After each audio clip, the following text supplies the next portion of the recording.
दोस्तों तारीख थी 10 अगस्त 2017। उत्तर प्रदेश के गोरखपुर में बीआरडी मेडिकल कॉलेज में दर्जनों बच्चों की मौत हो गई। यह सिर्फ दोस्तों एक त्रासदी ही नहीं थी, बल्कि हमारे मेडिकल सिस्टम का बहुत बड़ा फेलियर था।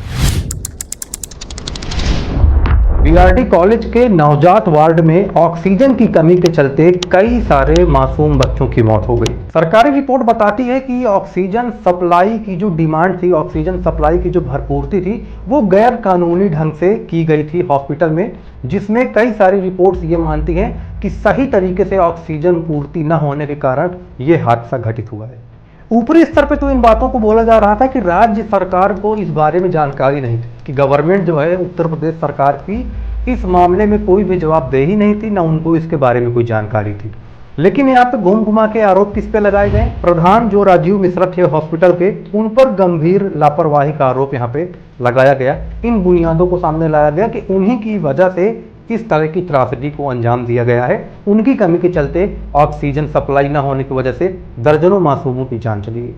और ये कोई पहला मामला नहीं है दोस्तों। हमारे भारत देश का जो हेल्थ सिस्टम है वो कहीं ना कहीं एकदम से टूट चुका है, अपाहिज हो चुका है। क्योंकि ऐसी घटनाएं कोई बहुत आम नहीं है। हर साल कुछ ना कुछ एक ऐसी घटनाएं आपको देखने को मिलेंगी कि जिसको सुन के हो सकता है आपकी रूह कांप जाए। ना इस पे न्यूज़ मीडिया कभी सवाल उठाती है, ना इस पे कोई न्यूज़ चैनल सामने आता है, और ना ही कोई मीडिया रिपोर्ट इसके बारे में खुल के सही जानकारी दे पाती है। किस तरीके से भारत के हेल्थ केयर सिस्टम को तोड़ा जा रहा है, कितना ज़्यादा भारत का हेल्थ केयर सिस्टम खराब हो चुका है, और इसके ठीक होने की संभावनाएं क्या हो सकती हैं, आज के इस वीडियो पे हम लोग जानेंगे। देखते हैं क्या है भारत का हेल्थ केयर सिस्टम, रियलिटी क्या है, प्रॉब्लम क्या है, और इसके सोल्यूशन क्या निकल सकते हैं। अब दोस्तों बात करेंगे इंडियन हेल्थ केयर सिस्टम में जो फेलियर्स हो गए हैं। ये कोई गोरखपुर का मामला कोई पहला फेलियर नहीं था।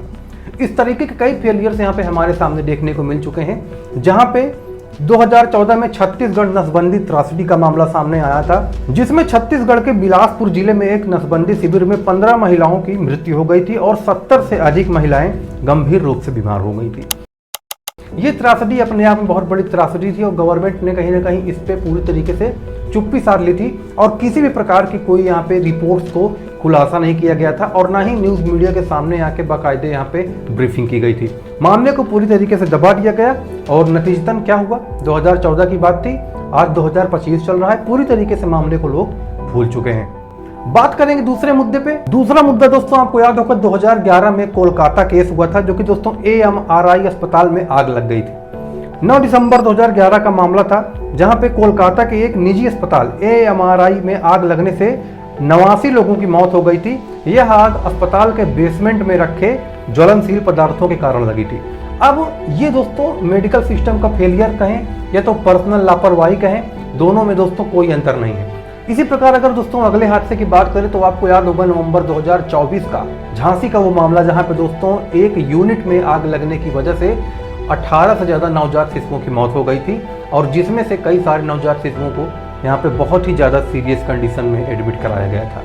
ये सब घटनाएं दोस्तों भारत के हेल्थ केयर सिस्टम को पूरी तरीके से अपाहिज दर्शाती हैं। कितना ज़्यादा हमारा भारत का हेल्थ केयर सिस्टम टूट चुका है, कितना ज़्यादा भारत का हेल्थ केयर सिस्टम तबाह हो चुका है। आज भी अगर हम लोग यहाँ पे बात करें रूरल एरियाज और अर्बन एरियाज में, तो दोस्तों दोनों में जमीन आसमान का फर्क देखने को मिलता है। मेडिकल फैसिलिटी में, ट्रीटमेंट में, और चाहे हम बात करें दोस्तों साधारण दवाइयों की, कई सारी चीज़ों को लेकर यहाँ पे लोगों में त्रासदी का माहौल हो जाता है जब उनके घर में ऐसी समस्याएं हो जाती हैं। इसी प्रकार दोस्तों आपको याद होगा 2025 का ही लेटेस्ट मामला है, जहां पे पंजाब के जालंधर अस्पताल में ऑक्सीजन आपूर्ति में गड़बड़ी हुई थी, जिसके कारण 3 मरीजों की मृत्यु हो गई थी। ये दोस्तों हमारे भारत के पूरी तरीके से हेल्थ केयर सिस्टम की रियलिटी को दर्शाता है कि किस तरीके से हमारे भारत का जो हेल्थ केयर सिस्टम है वो पूरी तरीके से फ्लॉप होता दिख रहा है। भारत सरकार इन सब चीज़ों को लेकर कोई भी एक्शन नहीं कर रही है। कारण क्या है इसके पीछे? न्यूज़ मीडिया जो है वो पॉलिटिक्स मामलों में डिबेट करने में बिजी है। जो इंडियन गवर्नमेंट है वो देश विदेश के इंफ्रास्ट्रक्चर को वो करने में बिजी है, अपनी GDP को मजबूत करने में बिजी है। अच्छी बात है, गवर्नमेंट को GDP पे ध्यान देना चाहिए। गवर्नमेंट को जितने भी देश विदेश की नीतियां हैं उन पे फोकस करना चाहिए, अपने देश को मजबूत करना चाहिए।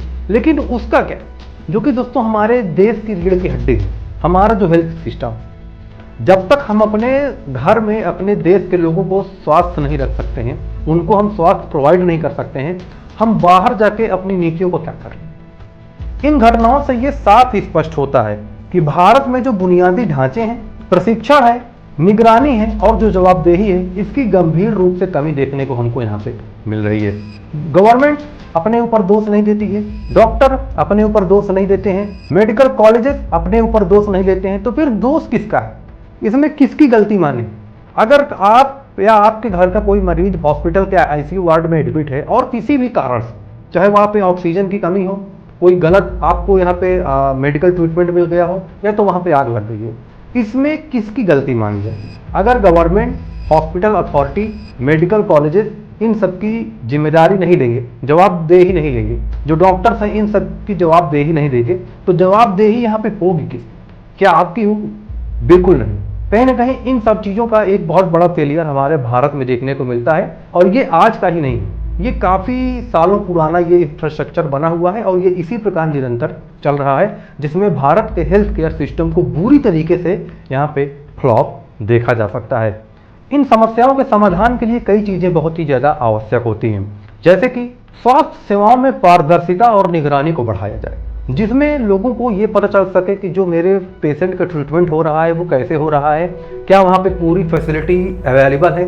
जब हम अपने कोई पेशेंट को आईसीयू में या किसी भी सिचुएशन में, इमरजेंसी सिचुएशन में एडमिट कराते हैं, तो ये मेक श्योर हो कि क्या वहाँ पे ऑक्सीजन सप्लाई है, क्या वहाँ पे डॉक्टर्स की कमी तो नहीं है, क्या वहाँ पे डॉक्टर्स का शॉर्टेज तो नहीं है, वहाँ की इलेक्ट्रिकल कंडीशन कैसे है, वहाँ पे क्या कोई ऐसी चीज़ें हैं कि शॉर्ट सर्किट की वजह से वहाँ पे आग लग सकती है, नाइट शिफ्ट में कौन क्या रहता है। इन सब चीज़ों की पारदर्शिता होनी बहुत ज़्यादा आवश्यक है, तब जाकर इस फेल हुए ढांचे को बनाया जा सकता है। दूसरी सबसे बड़ी चीज़, आपातकालीन सेवाओं में, इमरजेंसी जैसी सिचुएशन में सही समय पे पहुंच और उसमें की जो गुणवत्ता है, क्वालिटी है, उस पर सुधार किया जाना चाहिए।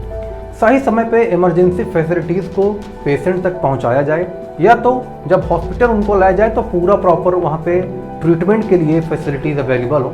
तीसरा सबसे बड़ा यहाँ पे मुद्दा है, स्वास्थ्य कर्मियों के प्रशिक्षण और जवाबदेही को सुनिश्चित किया जाए। जो स्वास्थ्य कर्मी होते हैं, वहाँ के जो नर्स होते हैं, जो मेडिकल स्टाफ होते हैं, हॉस्पिटल स्टाफ होते हैं, उनकी जवाबदेही सुनिश्चित की जाए, उनके अंदर गुणवत्ता की परीक्षण की जाए कि किस प्रकार से जो वो हॉस्पिटल में काम कर रहे हैं, क्या वो उसके लायक एलिजिबल हैं भी कि नहीं।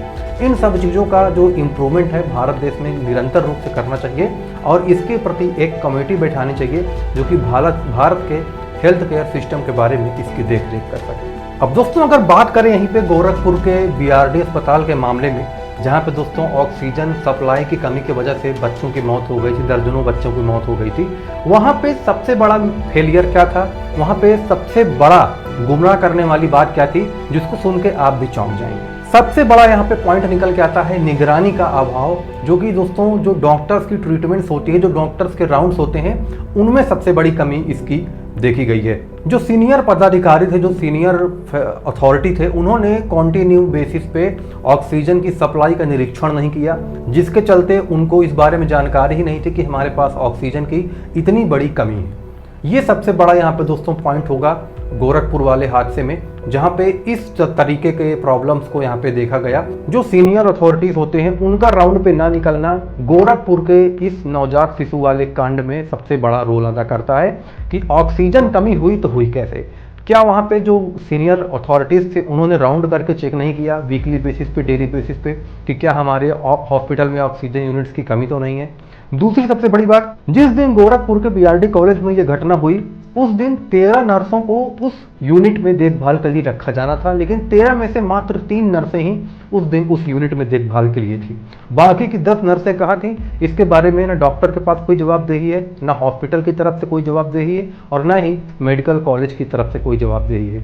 गवर्नमेंट इस पर पूरी तरीके से चुप्पी साधे हुए है, वो बस डॉक्टर्स के ऊपर ब्लेम कर रही है कि हाँ उनकी तरफ से ये कमी देखने को मिली है, हालांकि कोई भी अपने ऊपर जिम्मेवारी लेने को तैयार नहीं है। ये चीज़ें हमको कई सारी मूवीज़ में भी दिखाई जाती हैं कि जब कोई आदमी अपनी समस्या लेके किसी के पास जाता है तो वो तो यही बोल के टाल देते हैं कि ये क्षेत्र हमारे एरिया में नहीं आता है, ये काम हमारे क्षेत्र में नहीं आता है, ये चीज़ हमसे नहीं है, वहाँ पूछो, बैंक में जाओ तो हमसे मतलब नहीं है, काउंटर नंबर 4 पे पूछो। ये जो इस तरह की समस्याएँ हैं, ये अपने इंडियन इंफ्रास्ट्रक्चर को बहुत ही बुरी तरीके से डुबो रही है, और अगर इसके ऊपर ध्यान ना दिया गया तो वो दिन दूर नहीं है जब अपना इंडियन हेल्थ सिस्टम के साथ साथ अदर जो सिस्टम है, चाहे वो एजुकेशन सिस्टम हो, चाहे वो किसी प्रकार का इंफ्रास्ट्रक्चर हो, उसको भ्रष्ट होने में देर नहीं लगेगी। और इसका सोल्यूशन क्या है, हम इस पे भी बात कर सकते हैं।